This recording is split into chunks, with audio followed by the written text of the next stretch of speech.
फलां की टिकट छोड़ें और फलां की टिकट छोड़ें और दुपट्टा पहन लें। जी, पटका कहते हैं या जो भी कहते हैं आप। Order in the House, please.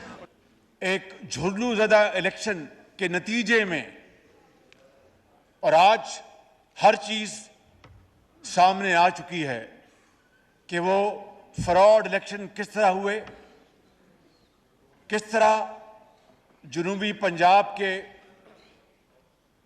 बाज़ लोगों को मजबूर किया गया कि आप फलां की टिकट छोड़ें और फलां की टिकट छोड़ें और वो दुपट्टा पहन लें। जनाब स्पीकर, सारी दुनिया जानती है। जी,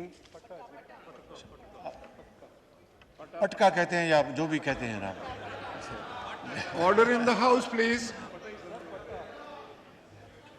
जी, प्राइम मिनिस्टर साहब। जनाब स्पीकर, सारी दुनिया जानती है कि किस तरह आरटीएस को बंद करवाया गया और पाकिस्तान की 75 साल तारीख गवाह है कि इलेक्शन के नताइज, आप भी एक निस्फ शहरी इलाके और निस्फ देहाती इलाके से आपका ताल्लुक है जनाब स्पीकर, तो आप मुझसे बेहतर जानते हैं कि शहरों के नताइज हमेशा देहातों के मुकाबले में जल्दी आए। ये तारीख में पहला इलेक्शन था कि देहातों से चंद घंटों में नताइज आने शुरू हो गए और शहरों के नताइज कई कई हफ्ते महीनों इल्तफा का शिकार हो गए।